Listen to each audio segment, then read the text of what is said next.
சென்னை எப்பவுமே திமுக கோட்டை அப்படின்னு வர்ணிக்கப்பட்ட இடத்துல எம்ஜிஆரால முடியாத ஒன்றை விஜய் பண்ணியிருக்காரு. முதலமைச்சர் தோத்ததை யாராலையும் ஏன்னா கொளத்தூருக்கு ஸ்டாலின் மாதிரி ஒரு எம்எல்ஏ கிடைப்பாங்களா? மக்கள் அந்த விஷயத்துல தங்களை தாங்களே ஏமாத்திக்கிட்டாங்க நான் சொல்றேன். அதுக்கு சேகர் பாபு இருக்காரு, ஏன்னா அவர் தான் இன்சார்ஜ். அப்படி போய் நேரடியால நான் மா சுப்பிரமணியம் பச்சையா அவர் போய் சொன்னார், கஞ்சா இல்ல, கஞ்சா ஜீரோன்னாரு. மகா கேவலமான ஒரு பொய். சேகர் பாபுவும் மா சுப்பிரமணியனும் தாங்கள் வகித்த துறையில நல்லா செயல்பட்டிருக்கலாம், செயல்பட்டாங்க. சேகர் பாபு வேகம் வேற வேகம். ஆனா ரெண்டு பேரும் கட்சி எப்படி நடத்துறாங்கன்னு முதலமைச்சர் கவனிக்க தவறிட்டார். ஊழலின் முகம்னா ஒரு அரசாங்கத்துல அது பொதுப்பணித்துறை, நெடுஞ்சாலைத்துறை தான். ஈஸியா எடுத்துட்டு போற பணம் அரசியல்வாதிகள். விஜய் அதுல கை வச்சாருன்னா போதும். எஸ்எஸ் நியூஸ் நேயர்களுக்கு வணக்கம். நம்மோடு மூத்த பத்திரிகையாளர் திரு எஸ்பி லட்சுமணன் அவர்கள் இணைந்திருக்கிறார். சார் வணக்கம். வணக்கம். தமிழ்நாடு அரசியல்கெல்லாம் 67க்கு பிறகு இது போல ஒரு மாற்றத்தை விரும்பி இருக்கிறது. விஜய் அலை அதுக்கு காரணமா? இந்த மாற்றம் எப்படி நிகழ்ந்ததுன்னு நினைக்கிறீங்க? எப்படி நிகழ்ந்ததுன்னெலாம் பெருசாக கண்டுபிடிக்க முடியாது. மக்களுக்கு ஒருவித சலிப்பு, அயற்சி, வெறுப்பு இதெல்லாம் சேர்ந்த கலவையாகவும், சினிமாவிலிருந்து வர மிக பிரபலமான ஒருவர் மீது இருக்கிற ஒரு கவர்ச்சி, அதையும் மறுக்க முடியாது. அதுக்கும் ஒரு பங்கு கொடுத்து தான் ஆகணும். ஒரு மாற்றத்தை செஞ்சு தான் பார்ப்போமே அப்படிங்கிற போது, விஜய் மீதான பல்வேறு விமர்சனங்கள் இன்னைக்கும் தொடர்கிற போது அதையெல்லாம் தள்ளி வச்சுட்டு அதை விட முக்கியம் அவருக்கு ஒரு வாய்ப்பு கொடுத்து பார்க்கலாமேங்கிற அந்த எண்ணம் மேலோங்கியதும் தான் ஒரு காரணமாக இருக்கலாம். இல்லாட்டி என்னை போன்றுள்ள என்ன நினைச்சோம், ஒரு 15% கம்ஃபர்டபுளாக ஓட்டு வாங்குவார், கட்சிக்கு அங்கீகாரத்தை வாங்குவார் முதல் தேர்தல்லையே அப்படிலாம் இருந்துச்சு. அதை விட 2 மடங்குக்கும் அதிகமாக சுமார் 35% வாக்குகளை வாங்குறாருன்னா ஒரு மௌன புரட்சி இருந்திருக்குன்னு தான் நம்ம சொல்லுது. முடிஞ்ச பிறகு சொல்லலாம் அப்படிங்கிறதெல்லாம் இல்லை, நிஜம் அதுதாங்க. முன்னாடி கண்டுபிடிக்க முடியாது, யாராலையும் முடியல. எந்த கருத்து கணிப்பு அது உண்மையா இருக்கா? விஜய் ஆட்சிக்கு வருவார்னு சொல்லி ஒரே ஒரு கருத்து கணிப்பு வச்சுல்ல, அவங்களுடைய கருத்து கணிப்பு முழுமையா சரியான எடுத்து பாருங்க. இல்ல, நம்பர் 98 விஜய் மட்டும்தான் சார் சரியா சொன்னாங்க. மற்ற 2 பேர் கருத்து கணிப்புன்னு ஒரு பார்வை பார்த்தா அது சரியா? இல்ல, யாராலையும் கணிக்க முடியல சார், கணிக்க முடியாது. ஏன்னா மக்கள், நீங்க நம்பி வர்றவன், கருத்து கணிப்பு எடுக்க வர்றவன் நேர்மையாக இல்லாத போது மக்களும் நேர்மையாக வெளிப்படையாக பதில் சொல்ல எதிர்பார்க்க முடியாது. ஸோ அதையெல்லாம் நான் ஒரு பொருட்டா நினைக்கல. அந்த கருத்து கணிப்புகளை எல்லாம் பொய்யாக்கி, என்னை போன்றவருடைய எதிர்பார்ப்புகளையும் கூட அதை பொய்யாக்கியோ அல்லது அதை விட அதிகமாக ஒரு 2 மடங்குக்கும் அதிகமாக நேர்மாறாக நடந்து 35% மக்கள், சென்னை மாதிரியான சென்னை மற்றும் இந்த புறநகர் 4 மாவட்ட மக்கள் கிட்டத்தட்ட 47% பேர் ஓட்டு போட்டுக்கிறாங்க. இந்த 4 மாவட்டங்கள் எடுத்து பார்த்தா, சென்னை மண்டலத்தில், வடக்கு மண்டலத்தில் விஜயை நம்பி வாக்களித்தவர்கள் 47% பேர் சுமார். அதோட கொஞ்சம் கூடியிருக்குன்னு நினைக்கிறேன், ஏன்னா சில முன்ன பின்ன இருக்கலாம். அப்போ கிட்டத்தட்ட சரிபாதி பேர் நம்ம மேலே நம்பிக்கை வச்சிருக்கிறாங்க. இந்த மண்டலத்தில் தமிழ்நாடு முழுக்க பரவலாக ஆதரவு கொடுத்துருக்குறாங்க. மிக குறிப்பாக மாநகராட்சி பகுதிகள், நகராட்சி பகுதிகளில் பெருவாரியான வெற்றி விஜய்க்கு கிடைச்சிருக்கு.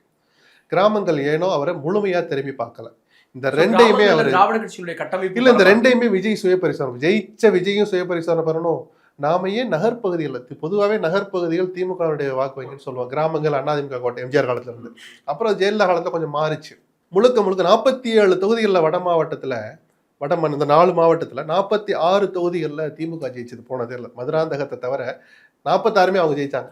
இன்னைக்கு கிட்டத்தட்ட அந்த 47 35க்கும் மேல தாவேகா ஜெயிச்சிருக்கிறாங்க. இந்த மாற்றம் ஏன் நிகழ்ந்தாலும் திமுகவும் தன்னை சுயபரிசோதனை பண்ணணும்.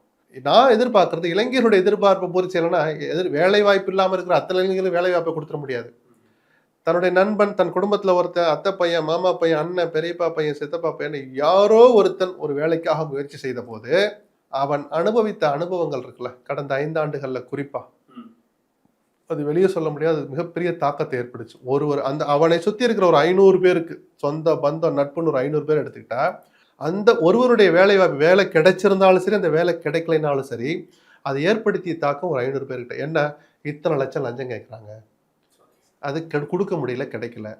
இல்லை வாங்கிட்டேன், இத்தனை லட்சம் கொடுத்து வாங்கிட்டேன், இந்த கடன் அங்கே வாங்கினேன், சம்பந்தக்கார்ட்ட வாங்கினேன், மாமனார் கொடுத்தாரு, சித்தப்பா கொடுத்தாரு, மாமா கொடுத்தாருன்னு, இப்படி இந்த பரவுன வேகம் இருக்குல்ல, இது ஏற்படுத்திய தாக்கம் நீங்க சுலபமா கடக்க முடியாது. லஞ்சம் அந்த ஆட்சியில உச்சத்தில் இருந்தது. நான் இன்னைக்கு சொல்லல சார், கடந்த 1.5 வருஷமா சொல்லிட்டு இருக்கிறேன்.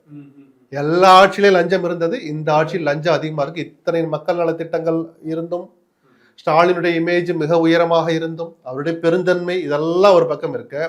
லஞ்சம் உச்சத்துல இருக்குன்னு சொன்னேன். அப்போ நான் லஞ்சத்தை ஒழிப்பேன்னு சொன்ன விஜய் மேல மக்கள் வச்ச நம்பிக்கையா தான் நான் முதல் பார்வை பார்க்கிறேன். விஜயால் லஞ்சத்தை ஒழிக்க முடியாது, ஆனால் அவரால் முதல் ஸ்டெப் குறைக்க முடியும். குறிப்பா நான் 2-3 பேட்டியில சொன்னேன், ஊழலின் முகம்னா ஒரு அரசாங்கத்துல அது பொதுப்பணித்துறை, நெடுஞ்சாலைத்துறை தான். ஊழலின் ஊற்றுக்கண் அது. வால்யூம் அதிகம், ஈஸியா எடுத்துட்டு போற பணம் அரசியல்வாதிகள். விஜய் அதுல கை வச்சாருன்னா போதும். அதை தடுப்பதற்கு குறைச்சாலே ஃபர்ஸ்ட் ஸ்டெப் நல்ல ஸ்டெப் தான். அரசாங்கம் நல்ல திசையில போது நம்ம தாராளமா பாராட்டலாம். படிப்படியாக லஞ்சத்தை குறைச்சாருன்னா அவர் மேல மக்கள் வச்ச முதல் நம்பிக்கை வீண் போகலன்னு நானும் சேர்ந்து பாராட்டுவேன். விஜய் மேல நீங்க சொன்ன மாதிரி இன்று வரை விமர்சனம் இருக்கு. அந்த விமர்சனங்கள், அவர் வெளியில வரல, பனையூர்லயே இருக்காரு, அவர் வந்து செய்தியாளர்களை சந்திக்கல, இன்னும் ஊர்களுக்கெல்லாம் போய் வந்து மக்களை பார்க்கல அப்படின்னு குற்றச்சாட்டுகள் எல்லாம் இருக்கு. எலைட் அரசியல் பண்றாரு, பனையூர் பண்ணையார்ல விமர்சனங்கள் வச்சாங்க.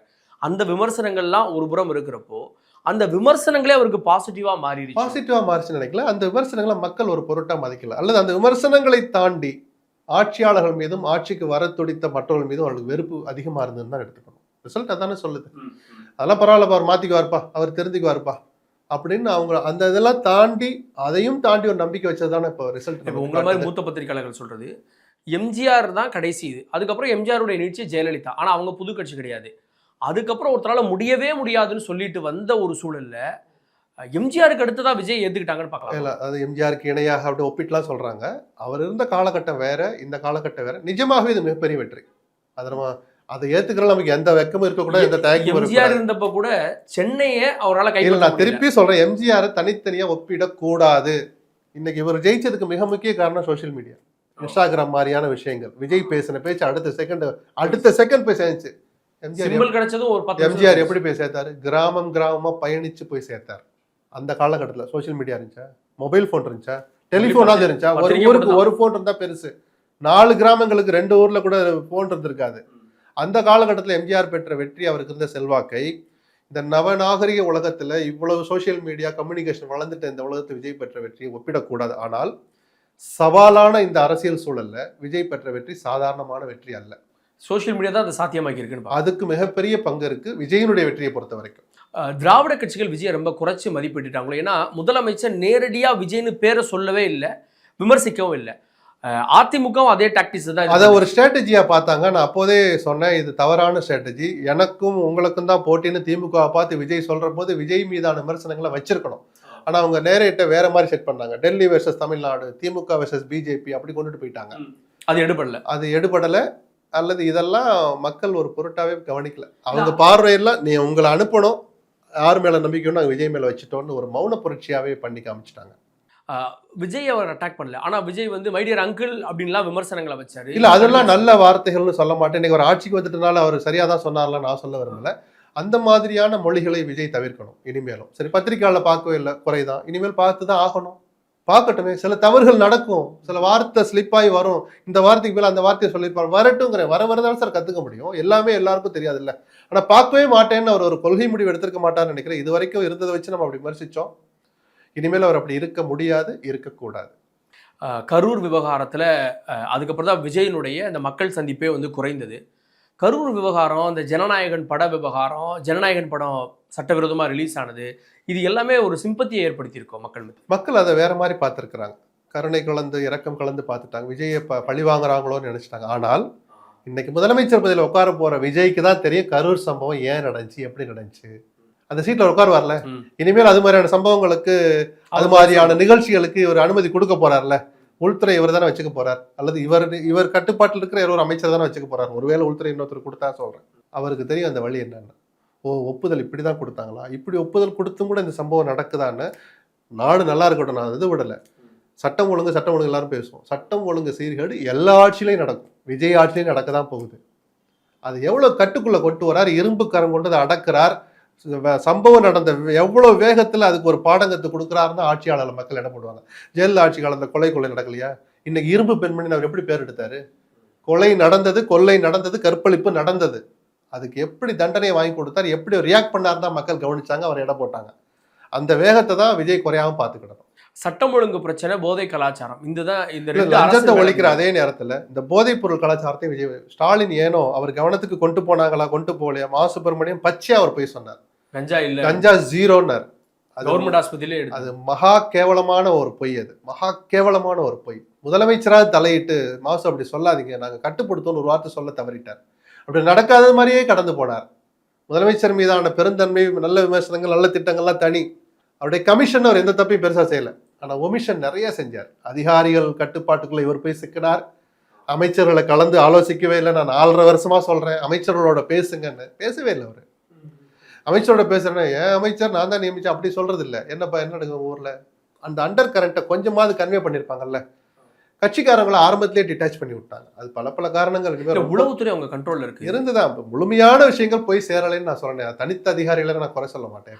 திரு ராஜமூர்த்தி அவர்கள் சொல்றாரு இந்த தோல்விக்கு அமைச்சர்களும் அதிகாரிகளும் காரணம் அப்படின்னு. இல்ல, அமைச்சர்களை சும்மா வரதுக்காக சேர்த்துக்கிறாரு.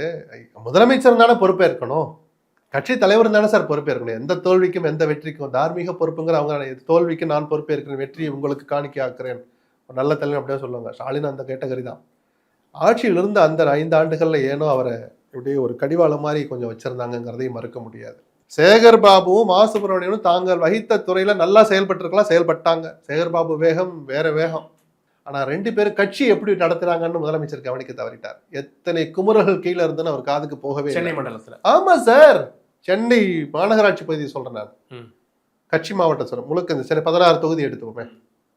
இந்த 2 பேரும் நீங்க கட்சி ரீதியாக என்னைக்காவது கட்டுப்படுத்திருக்கீங்களா? கூட்டு விவாதிச்சிங்களா? கண்டிச்சிருக்கீங்களா? பாராட்டிருக்கீங்களா? பொது மேடையில் பாராட்டுறது வேற, கண்டிப்பையும் சேர்த்து தான் பண்ணியிருக்கணும். அதை பண்ணலைங்கிறதா நேற்று அறிவாலயத்தில் அத்தனை பேர் பேசினாங்க. நேற்றே பேச ஆரம்பிச்சிட்டாங்க. சேகர் பாபு தான் ஒட்டுமொத்த குற்றவாளி அப்படின்னு அவர் மேல சுமத்த விரும்பல. அவர் எப்படி கட்சி நடத்துறாருன்னு ஒரு தலைவர் அவர் இன்டராக்ட் பண்ணாரா? முதலமைச்சர் நான் சர்வாதிகாரியாக மாறுவேன் சொன்னாரா? எனக்கு தெரிஞ்சு 3 இடம் பொதுக்குழுல சொன்னார் நினைக்கிறேன். அதிகாரியா கூட மாறல அந்த விஷயத்துல. சர்வாதிகாரிகள் அப்புறம் சாட்டை சுழற்றுவேன்னாரு. சாட்டை வச்சிருக்கிற டப்பா பக்கமே அவர் திரும்பல. நான் இப்ப சொல்லல சார், 2 வருஷமா சொல்றேன். நீங்க அதிகாரின்றீங்க, அதிகாரியா கூட நடக்கல, எப்படி சர்வாதிகாரி இருப்பீங்க? சாட்டன் ஒண்ணு பக்கத்துல இருங்க, கொஞ்சம் டப்பாவை திறந்தாது பாருங்கன்னு நான் நக்கலாவும் சொன்னேன், சீரியஸாவும் சொன்னேன். அவர் கண்டுக்கவே இல்லை. சென்னை எப்பவுமே திமுக கோட்டை அப்படின்னு வர்ணிக்கப்பட்ட இடத்துல எம்ஜிஆரால முடியாத ஒன்றை விஜய் பண்ணியிருக்காரு.